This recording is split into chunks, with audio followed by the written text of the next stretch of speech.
എല്ലാവർക്കും നമസ്കാരം. കൊല്ലവർഷം 1201 ചിങ്ങം 1 മുതൽ കർക്കിടകം 31 വരെയുള്ള ഒരു വർഷക്കാലത്ത് മേടം മുതൽ മീനം വരെയുള്ള 12 രാശിക്കാരെയും കാത്തിരിക്കുന്ന ഭാഗ്യങ്ങളെക്കുറിച്ചും ശ്രദ്ധിക്കേണ്ട കാര്യങ്ങൾ എന്തൊക്കെയാണ് എന്നും നിങ്ങളുടെ തൊഴിൽ, സാമ്പത്തികം, പ്രണയം, വിവാഹം, ആരോഗ്യം തുടങ്ങിയ കാര്യങ്ങൾക്ക് ഗ്രഹങ്ങളുടെ സഞ്ചാരം അനുകൂലമാണോ ഇല്ലയോ എന്നതിനെക്കുറിച്ചുമാണ് ഇന്ന് നമ്മൾ നോക്കാൻ പോകുന്നത്. ഇവയെല്ലാം പൊതുവായ രാശിഫലങ്ങളാണ്. നിങ്ങളുടെ ജാതകത്തിലെ ഗ്രഹനിലയും ദശാകാലവും അനുസരിച്ച് ഈ ഫലങ്ങളിൽ ഏറ്റക്കുറച്ചിലുകൾ വരുന്നതാണ്. അപ്പോൾ ഒട്ടും വൈകിക്കാതെ നമുക്കിനി പുതുവർഷ ഫലങ്ങളിലേക്ക് കടക്കാം. മിഥുനക്കൂറിൽ ജനിച്ചവരുടെ പുതുവർഷ ഫലങ്ങളെ നോക്കാം. മിഥുനക്കൂറുകാർക്ക് ഈ വർഷം 2 ഘട്ടങ്ങളിലായി വ്യത്യസ്തമായ ഫലങ്ങൾ അനുഭവപ്പെടും.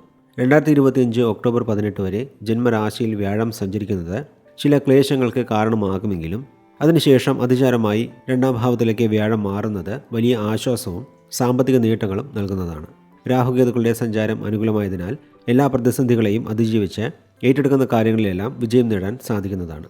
മകയിരം നക്ഷത്രത്തിൻ്റെ അവസാനത്തെ 2 പാദങ്ങളിൽ ജനിച്ചവർക്ക് വർഷത്തിൻ്റെ ആദ്യ പകുതിയിൽ ജന്മവ്യാഴം കാരണം ചില ദോഷഫലങ്ങൾ ഉണ്ടാകുമെങ്കിലും 3ലെ കേതുവും 9ലെ രാഹുവും നിങ്ങൾക്ക് മനോധൈര്യവും ഭാഗ്യവും നൽകുന്നതാണ്. തുലാം മാസത്തിൽ വ്യാഴം അതിചാരമായി 2ലേക്ക് മാറുന്നതോടെ സാമ്പത്തികപരമായും കുടുംബപരമായും വലിയ മുന്നേറ്റമുണ്ടാകും. വിദ്യാർത്ഥികൾക്ക് വർഷത്തിൻ്റെ 2ാം പകുതിയിൽ പഠനത്തിൽ മികച്ച പുരോഗതി ഉണ്ടാകും. തൊഴിൽപരമായും സാമ്പത്തിക നേട്ടങ്ങളുണ്ടാകും. വിവാഹാദി മംഗളകാര്യങ്ങൾക്കും അനുകൂലമായ സമയമാണിത്. തിരുവാതിര നക്ഷത്രത്തിൽ ജനിച്ചവർക്ക് നക്ഷത്രനാഥനായ രാഹു ഭാഗ്യസ്ഥാനത്ത് നിൽക്കുന്നത് ഈ വർഷം അപ്രതീക്ഷിതമായ ഭാഗ്യങ്ങളെ കൊണ്ടുവരും. വർഷത്തിൻ്റെ ആദ്യ പകുതിയിലെ ജന്മവ്യാഴത്തിൻ്റെ ക്ലേശങ്ങളെ രാഹുവിൻ്റെ അനുകൂല സഞ്ചാരം മൂലം അതിജീവിക്കാൻ സാധിക്കും. തുലാമാസം മുതൽ ജീവിതത്തിൽ വലിയ രീതിയിൽ ഐശ്വര്യമുണ്ടാകും. ഉന്നത വിദ്യാഭ്യാസത്തിനും വർഷത്തിൻ്റെ 2ാം പകുതി ഗുണം ചെയ്യും. വിദേശത്തു നിന്നുള്ള ജോലി അവസരങ്ങൾ ലഭിക്കും. ദൂരദേശത്തു നിന്നുള്ള ഇടപാടുകളും വർഷത്തിൻ്റെ 2ാം പകുതിയിൽ വലിയ നേട്ടങ്ങൾ നൽകും. കുടുംബത്തിൽ മംഗളകർമ്മങ്ങൾ നടക്കാനും സാധ്യതയുള്ള സമയമാണിത്. ഉണർത്തം നാളിൻ്റെ ആദ്യത്തെ 3 പാദങ്ങളിൽ ജനിച്ചവർക്ക് നക്ഷത്രാധിപനായ വ്യാഴം ഒക്ടോബർ 18 2ാം ഭാവത്തിലേക്ക് മാറുന്നത് നിങ്ങളുടെ ജീവിതത്തിലെ ഒരു വലിയ വഴിത്തിരിവാണ്. അതുവരെയുള്ള ക്ലേശങ്ങളെല്ലാം മാറി നിങ്ങളുടെ വാക്കുകൾക്കും കുടുംബത്തിനും വലിയ പ്രാധാന്യം ലഭിക്കുന്ന ഒരു കാലഘട്ടം തുടങ്ങും. ധനപരമായ കാര്യങ്ങൾക്കും അനുകൂലമായ സമയമാണിത്. വിദ്യാർത്ഥികൾക്ക് വർഷത്തിൻ്റെ 2ാം പകുതി പഠനപരമായ കാര്യങ്ങളിൽ ഉന്നത വിജയം നൽകും. ബാങ്കിംഗ്, വിദ്യാഭ്യാസം, കൺസൾട്ടൻസി തുടങ്ങിയ മേഖലകളിൽ പ്രവർത്തിക്കുന്നവർക്ക് വലിയ മുന്നേറ്റമുണ്ടാകും.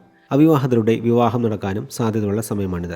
വർഷത്തിൻ്റെ ആദ്യ പകുതിയിൽ ഉദരസംബന്ധമായ പ്രശ്നങ്ങൾ ഉണ്ടാകാൻ സാധ്യതയുണ്ട്. 2ാം പകുതിയിൽ ആരോഗ്യം മെച്ചപ്പെടും. പരിഹാരങ്ങളെക്കുറിച്ച് നോക്കുമ്പോൾ വ്യാഴാഴ്ചകളിൽ മഹാവിഷ്ണു ക്ഷേത്രത്തിൽ ദർശനം നടത്തുന്നതും ശനിപ്രീതിക്കായി ശനിയാഴ്ചകളിൽ ശാസ്താവിനെ ഭജിക്കുന്നതും ഗുണം ചെയ്യും. മൊത്തത്തിൽ നോക്കുമ്പോൾ കൊല്ലവർഷം 1201 വർഷത്തിൻ്റെ ആദ്യ പകുതിയിലെ വെല്ലുവിളികളെ അതിജീവിച്ചാൽ 2ാം പകുതിയിൽ മിഥുനക്കൂറുകാർക്ക് വലിയ നേട്ടങ്ങൾ നേടാൻ സാധിക്കുന്ന വർഷമാണ്. തുലാം മാസം വരെ ക്ഷമയും പ്രാർത്ഥനയും കൈമുതലാക്കുക.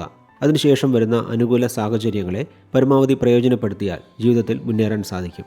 എല്ലാവർക്കും ഐശ്വര്യപൂർണ്ണമായ ഒരു വർഷം ആശംസിച്ചുകൊണ്ട് മിഥുനക്കൂറിൽ ജനിച്ചവരുടെ വർഷഫലങ്ങളെ ഇവിടെ നിർത്തുന്നു. അടുത്ത വീഡിയോയിൽ കർക്കിടകക്കൂറിൽ ജനിച്ചവരുടെ ഫലങ്ങളുമായി കാണാം.